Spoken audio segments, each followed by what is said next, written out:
just before the Finance Ministry rolled out the system of electoral bonds in the Union Budget of 2017, they checked with the Reserve Bank of India about whether this system should be rolled out. In writing, the Reserve Bank of India objected, saying that this would undermine faith in the banking system, that electoral bonds could be used for black money, money laundering, and therefore the government should not go ahead.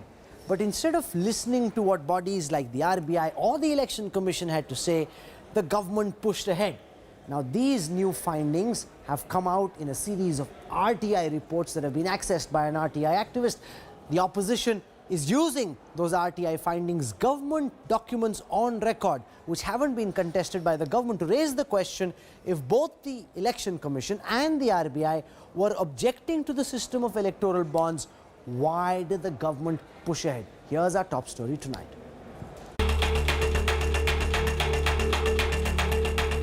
A series of RTI revelations have exposed how the Narendra Modi government hastily pushed through electoral bonds and later broke rules to raise funds. The controversial scheme for corporate donations was in spotlight in Parliament on Thursday. Congress MPs stalled question hour in both houses, demanding a statement from the government. देश लूटा जा रहे हैं sir, electoral bond में देश लूटा जा रहे हैं, ये एक बड़ा घोटाला है, ये घोटाले को उजागर करना हमारा जिम्मेदारी है। The government, however, did not yield and the Congress staged a walkout. 1 फरवरी 2017 को जब आम बजट में इस सरकार ने ये प्रावधान किया कि अज्ञात इलेक्टोरल बॉन्ड जारी किए जाएं, जिसके ना डोनर का पता है, ना जितना पैसा दिया गया उसकी कोई जानकारी है, और जिसको दिया गया है उसकी भी कोई जानकारी नहीं है, उससे सरकारी भ्रष्टाचार के ऊपर अमली जामा चढ़ाया गया है। The government has been claiming that political donations through electoral bonds are completely anonymous. But fresh information through RTI reveals just the opposite. Every electoral bond has a secret alphanumeric code which is visible only under ultraviolet rays. The SBI uses this code to track buyers and beneficiary political parties. The rules say the SBI is bound to share data with law enforcement agencies if asked. This means the donors and recipients can be tracked by the government.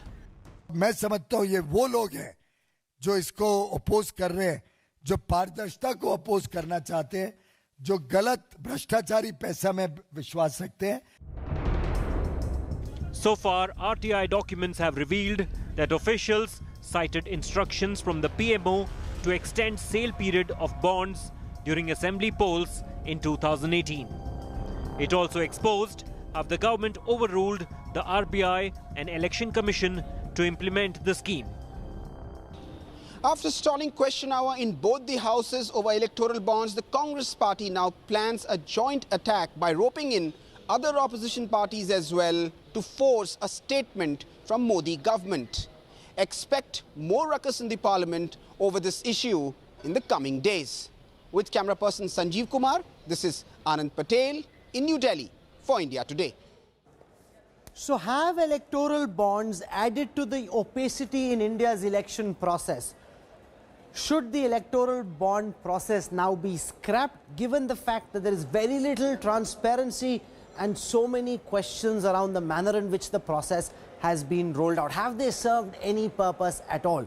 Joining us on the Newstrack showdown tonight to defend the government and justify its various actions, Shazia Ilmi, national spokesperson of the BJP, political analyst and national president of Swaraj India, Yogendra Yadav. And with me in the studio is Aman Sethi. He's the editor-in-chief of Huffington Post in India. He's been working on a series of stories which bring out various dimensions of the problems with the manner in which electoral bonds have been rolled out. I want to go across to Shazia Ilmi first. Now, multiple questions have been raised about the manner in which the RBI and the Election Commission both opposed the manner in which electoral bonds were being rolled out by the government. And in the context of where things stand right now, would you accept that electoral bonds have not added any extra transparency? It can be alleged that they've made things even more opaque, but most certainly they haven't made things any more transparent than where we were before electoral bonds were introduced. Shazia Ilmi.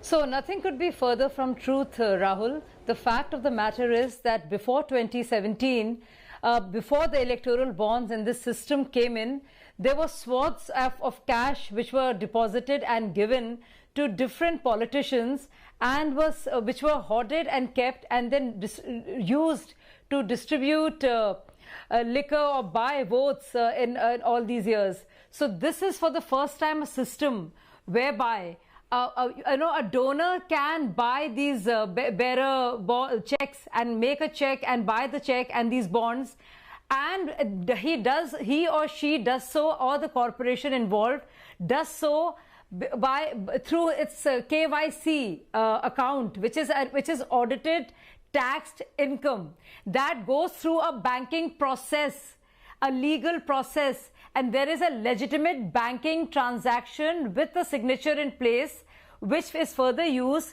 and this the electoral bond has a shelf life of 15 days, which makes any kind of laundering or hoarding impossible. Yogendra Yadav, the government's strongest defense is this, that unlike earlier when there was cash floating around in the election system, now any donation or payment that's made through the system of electoral bonds, there is a digital banking signature for. So you know where the money is coming from, the bank account of that corporation or that individual, and the government knows or the SBI knows where that money has gone. So it may not be transparent, but at least you've got banking signatures for the entire process. Therefore, elections have become cleaner and not more murky because of the introduction of electoral bonds. Yogendra Yadav will respond to the BJP.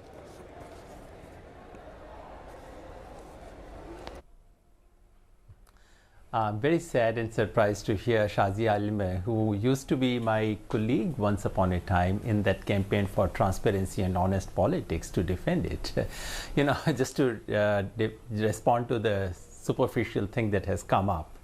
Please remember that if someone wanted to give white money through proper signatures, through bank transactions, there was no bar in the past. Someone could do it. And if someone wants to give pure cash and laundered money, there is no bar even today, because the Bahujan Samaj Party and probably some other parties have declared, even after the introduction of this scheme, that everything that we have got is petty cash. You can declare millions and millions, crores of rupees. There is no bar on that. So let's get away with that bogey. That's not an answer. To my mind, right from the beginning, it was clear that the scheme of electoral bonds is not reform, it is a deform of the system. As I keep saying, this is the biggest leap backward in the history of electoral reforms and transparency in India. We already knew that the scheme was not backed by Election Commission. We knew that all democratic reform agencies had not supported it. But what this report has shown in the last 4 days is that it's not just a bad scheme, it is a sinister scheme.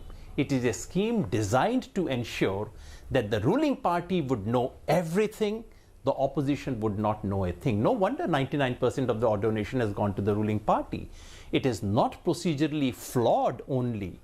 It is a fraud on our constitution. We know that Election Commission... It goes on to show Yogendra Yadav is calling this Mr. Yadav believes in cashless transactions. Yes, I am listening. Allow me to complete what I'm saying. A person who stood for a movement against corruption is defending the Congress and is supporting transactions made by cash and in black money instead of a scheme that goes through a legitimate banking process through bearer bonds. Rahul, can you allow me to complete what I was saying? Let this debate degenerate in this fashion. We've got intelligent people on the panel. I urge you to speak one at a time and not over each other. Allow Yogendra Yadav to complete. I promise to come back to you, Shazia, for a counter. I don't want both guests speaking at the same time. Yogendra.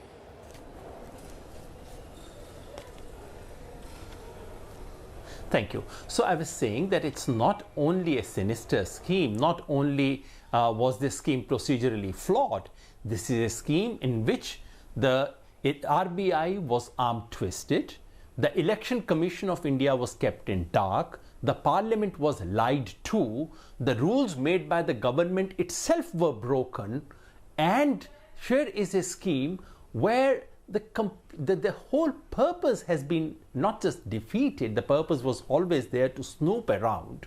And now we are absolutely clear that so you just said that. What is the new thing that you added to what you said in the first 2 minutes? So now let Shazia Ilmi respond. Shazia, here's what I need you to respond to. One second.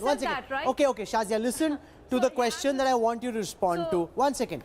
That this is sinister, it's taking things backward, and you spoke about digital and banking signatures, Shazia, but that's only to the benefit of the government. The people don't know, voters don't know, opposition doesn't know, only the government knows kaun kisko paisa de raha hai.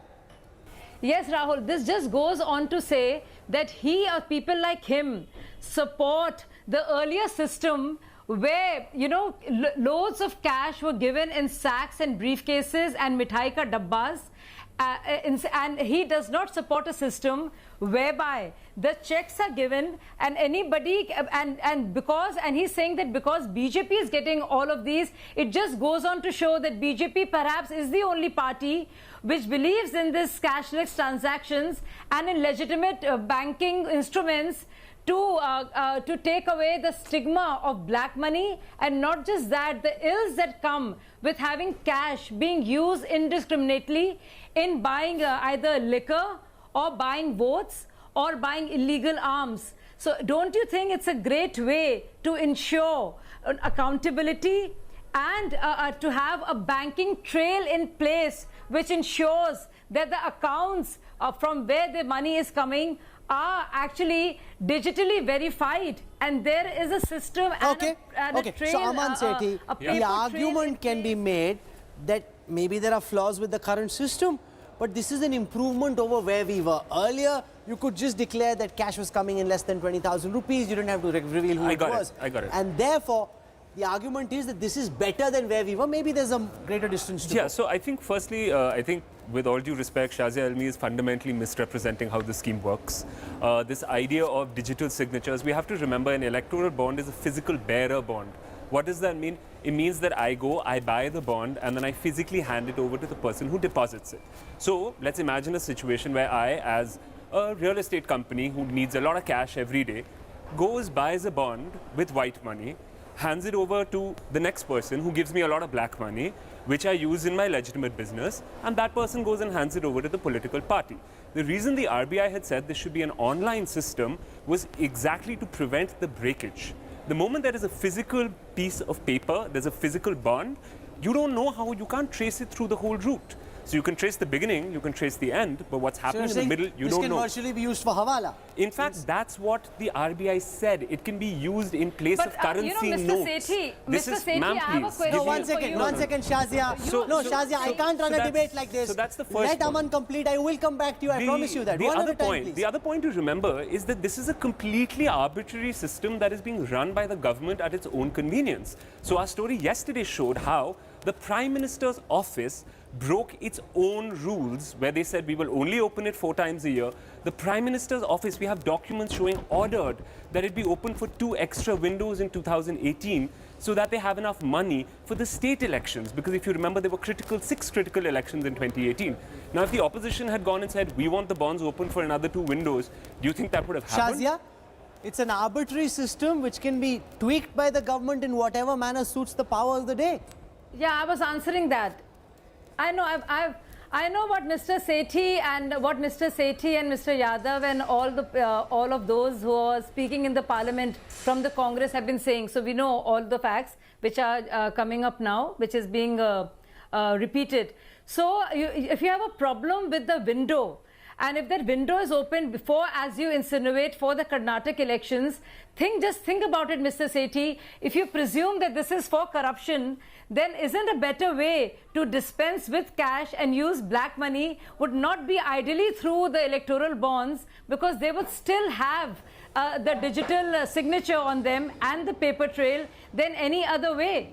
And this would benefit all the parties. If only BJP, as you insinuate, and is being said that 90% of this is being done for BJP, then it also goes on to say that BJP and the people who donate to BJP are giving money through this method, whereas others are receiving the same donations in some other way.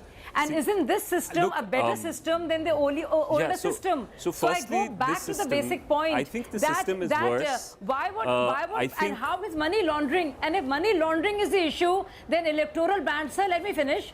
If money laundering were an issue, or hoarding, or like you said, that, you know, somebody who's making a donation from A and is actually coming from B, if there were to be investigation done, they would be able to trace the paper trail and ask A to account. Okay, Shazia, I hear you. Let Aman and Yogendra Yadav respond. Go ahead. So I think, Okay, one second, one at a time. You made a point. I think Ms. Ilmi is fundamentally misrepresenting the scheme. She's essentially spreading misinformation. That's not how the scheme works. As we said, it's a physical bearer bond, which means you can intercept it in the middle, that white money can be substituted with black money. That can happen. And that's what the RBI I know said. you're working very hard okay, at so, it, but so I think that is today to the query you made. I think that is essentially the thing that she needs to remember. Okay, Yogendra Yadav, one second. Yogendra Yadav, here's the argument Shazia is making. It's an improvement over where things were. There is a digital banking signature now, and BJP is getting 95% of the donations because that's the only party that's willing for there to be a digital signature. Other parties want cash, therefore they're not leaving a signature behind. The BJP is the only honest party, she argues. Yogendra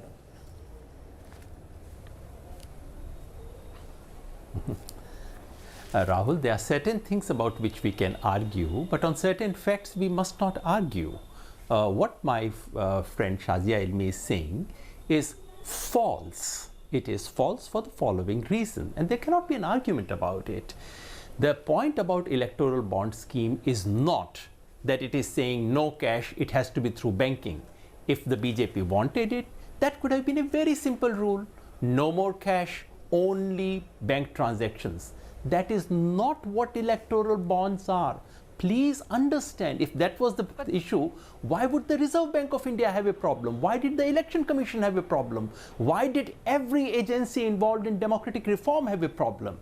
The point about this, and I just repeat it in case Shazia has not understood so far, this is not what the electoral bonds are doing. And please remember, even after Shazia, let's have an elementary thing. You are not running this show. One second. Shazia, speak this I cannot. My sound engineer, 1 second. Mr. Sound Engineer, all faders go down. Till the time I ask someone to speak, don't raise that fader because we can't have a meaningful conversation. Shazia, you made a long intervention. Now have the patience, listen to Yogendra Yadav. I will come back to you. Yogendra Yadav, keep it brief, complete your argument, and then let's proceed. Yogendra Yadav. Thank you. Thank you, Rahul. Thanks, Rahul. So I was just reminding our viewers that even after the introduction of electoral bond scheme, the petty cash business is continuing. It is sinister, but that business is continuing because electoral bond has nothing to do with banning the cash. Cash was earlier allowed up to 20,000 with no upper limit. Cash is now allowed up to 2,000, but cumulatively there is no upper limit. So BSP even today is saying we have got everything in cash. So let us separate these two things entirely. Cash versus bank is one debate on which I would be very happy if the banks were to be, if it was to be only through banking system. Electoral bonds are about buying a physical bond which is physically transferred, which introduces an element of opaqueness. This is what the Reserve Bank said. Reserve Bank said that the credibility of India's banking and monetary system will be affected. They said all over the world such bonds have been banned. They said, why are we destroying our own system? This elementary thing cannot be obfuscated in this kind of debate. Okay, Shazia Ilmi, here's what you need to respond to. The possibility of hawala, the possibility of those physical bonds being used from one white money person to another black money person, and the fact that both the Election Commission and the RBI objected to what the government was doing. And I just want to remind our viewers, in case you haven't read the stories, when the RBI was asked, they responded within a day with a whole slew of objections, and the government at that time said, one second. The government at that time said, the finance bill has already been printed, let's proceed. Nonetheless, it's too late. You asked the RBI for permission, the RBI raised objections, but you said, ab late ho gaya, ab to bill ban gaya, chalo, come, let's go ahead. Respond to that. Shazia Ilmi. No, I don't think that's how it happened, Rahul, and I don't think you should trivialize the process. The Revenue Secretary had asked for more information, as did the Election Commission, and the answers were given by the government. This happened in the beginning of 2017, in the month of March, before the finance bill was presented. In February, and before the budget for 2 speech. years, RBI has been, there have been electoral bonds, and RBI, yeah, that's right, and RBI itself has been given the answers, and the Revenue Secretary had asked a question, and they were told, and this met to their satisfaction, which is why this was allowed to continue. And Election Commission did not have a problem. They did raise objections, you are but they again were given an obfuscating the answer in a facts. written This is not what happened. reply. And so they have been there for 2 years. It's not a new thing. This is 2019. No, don't keep speaking over me, sir. Why it cannot be used as a Hawala transaction is because the shelf life of these is only 15 days. While you're asking and raising questions about the window, or the window being more than 4 times in a year, every quarter, is an answer that government will give. But even if there's a window before the Karnataka elections, or whichever elections, as is being insinuated, does it not mean that all the money that is coming through can I just point out some facts? One second, Shazia, can I point out some facts to you and to our viewers? So this is on the 28th of January 2017, when the Finance Ministry writes a letter to the Reserve Bank of India requesting early comments on the amendments that are proposing to bring so as to introduce electoral bonds. The RBI responds, and in the response that the RBI has given, they've said that, you know, this can undermine faith in banknotes issued by the RBI. They are transferable by delivery, and, you know, who actually contributes to the political party will not be known. So the RBI wrote fairly quickly its objections. How did the government respond? The government, and Hasmukh Adhia was the secretary at that time, he responds by saying, this advice has come quite late at a time when the finance bill is already printed. We may therefore go ahead with our proposal, Aman. And may I so we're not being trivial. Those are the facts. That's exactly what happened. And may I point out, Rahul, that the 28th of January was a Saturday. So the government wrote on a Saturday afternoon. The RBI replied on a Monday. So this note was written over the weekend. And then the government says, so it's a bit like saying, you know, Shadi ka card print ho gaya hai. So now it's going to happen. So the question is, you had made up your mind, but because you were making an amendment to the RBI Act. Saturday afternoon, Shazia, and you need to respond to this. The government asks the RBI for objections. Monday morning, the RBI responds, and you say now it's too late. A proper process with a paper trail through the banking system. These no, Shazia, you're not answering my question. Shazia. Okay, the banking system argument I've heard. Shazia, you can't be heard because your fader is down. I'll reframe the question to get you to respond to it. Shazia, the banking system trail part you've made. Here's the question you're being asked. Shazia, you can't be heard right now, so you listen to my question and then respond. On Saturday afternoon, the Finance Ministry asks the RBI for its response. On Monday morning, the RBI responds saying this will undermine faith in the banking system. Don't do this. The Revenue Secretary says it's now too late. You're talking about 2017. Rahul, this is 2019. Rahul, may I remind you, you're talking about something that happened in 2017. So? This is 2019. There has been a big election and many elections in these 2 years, 2.5 years. What you're referring to happened 2.5 years I'm referring back to the process. How does the fact that there have been No, 1 second, Shazia. How does that answer this? I'm saying the RBI objected, saying don't do this. The Finance Secretary said it's too late now, up kar do. Let me answer. You aren't answering. You're saying there were elections, you won. Yes, you won, but that doesn't change the process. No, I'm answering that.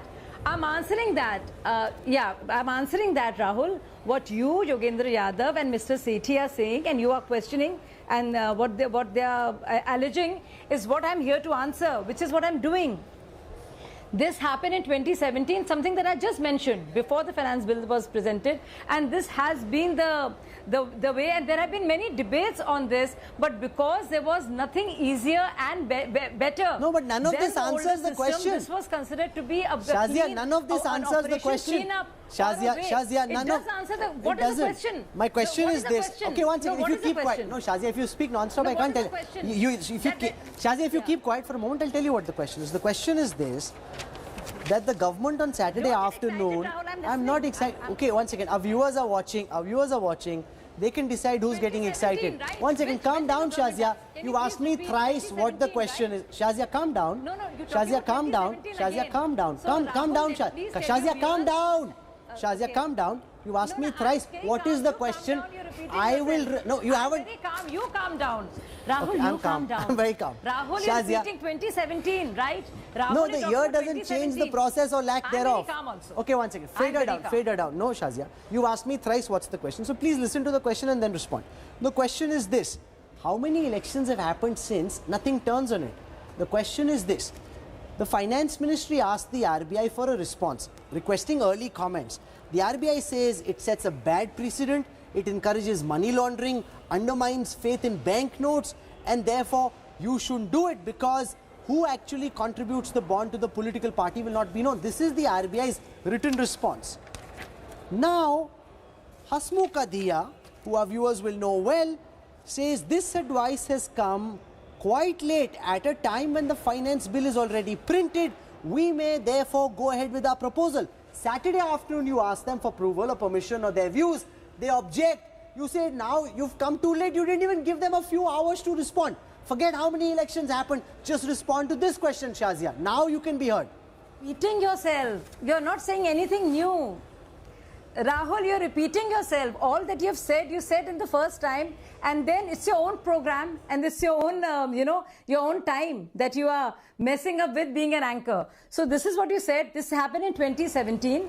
Since then and now, there have been many debates. I mean, I can say that, Rahul, when this happened in 2017 in February, as you say, in January, how come you mentioning it 2019 in November? Because it's just come through an RTI. That question because an RTI activist just brought these details out. That's why it's being asked now. If I'd known it then, I would have asked you then.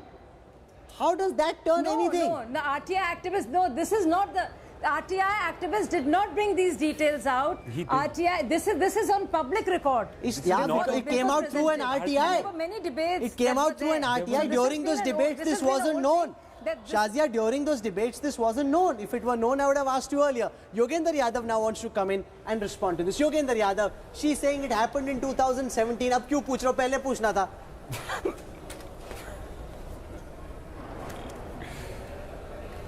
She is absolutely right. This happened in 2017, and that is the moment of original sin. When it happened was the moment when it was being incorporated in law. Of course, that has to be talked about. It seems to me that Shazia ji has not had the occasion to read these wonderful reports. Incidentally, these reports are, for me, truly the four-part expose which has come so far. This, for me, is true journalism. Something someone in power does not want printed. So salute to them, salute to Commodore Batra who brought these things out. So of course it pertains to 2017. I don't think there is anything more to argue because there is no argument about it. I think it's important that our viewers should know what is it that these bonds do. What is happening is, for the first time, a system has been introduced where companies can give unlimited amount of money from their coffers without anyone outside in public knowing who was given how much. This was a major change introduced. Earlier, of course, it was black money going into black accounts, which has continued. No change has happened in that. But this is white money being laundered to give to political parties in a non-transparent way. Okay. This was happening for the first time in the history of Indian elections. This is why it was sinister, and this is why I would be surprised and deeply shocked if the Supreme Court were to uphold this. I'm running out of time, but I'm going to give Shazia an opportunity for a final rebuttal. Shazia. Beneficiary of this electoral bond scheme, yes. Yeah, my final rebuttal is that this is a huge contradiction, and we just heard Mr. Yogendra Yadav tie himself in knots when he just admitted that most of the money and the beneficiary is BJP itself. It just goes on to show that one party which is benefiting and is practicing the system of electoral bonds and is a beneficiary is BJP is because other parties are still indulging in the black money and the black money donations, unlike BJP. So this itself goes on to show, and how you know that 95% or 90% has come to BJP is because it is legit. Because it can be accounted for, which is why you can even say so that. Respond to that, and there may be some element of truth to this, that parties like the BSP and others are used to taking cash, which is why it will always seem as if they got no money. Shazia says it's because we are accepting electoral bonds and they only want cash. So I think I'd like to defend that in two ways. One, the fact is that it's not like some parties have said we don't want electoral bonds. It's just that the people who have been giving the money in electoral bonds in the first tranche out of 6,000 crores, this 95% figure is based on the first tranche of 222 crores. And so that is why this number has come. I think the important thing to remember over here, should I keep speaking or? Okay, Shazia, you made your point. Okay, that fader goes down. Let Aman complete. Yes. So I'd just like to make two quick points. I think the first point I'd like to make is that it's not like the other parties have said we will not accept electoral bonds. That's why they haven't got the money through electoral bonds. It's just that the donors who have given in the first tranche, the 95%, refers to 222 crores in tranche 1 out of a total of 6,000 crores. Right? So that's important to remember. In that first tranche, 95% went to the BJP. The important thing to remember, as another one of our stories shows, is that the government, through enforcement agencies, and we know how the government uses enforcement agencies, has a view of exactly who's donating to whom. So if you're a big corporation and you don't want reprisals, which is why Arun Jaitley said he was introducing them, you're going to give your corporate bond to the ruling party. And that could be any ruling party. Okay. So, we've had different sides of this argument put out. We leave it to you, our viewers, to decide whether you think the process of electoral bonds is making Indian elections more transparent, less transparent? Is it a step backwards? Are we where we were earlier? And how much of a step into the future and how much of a betterment is this? You decide after having heard these arguments. For the time being, Shazia Ilmi, Yogendra Yadav and Aman Singh, thank you very much for joining us. We're slipping into break. I'll have more for you on the other side. Stay with us.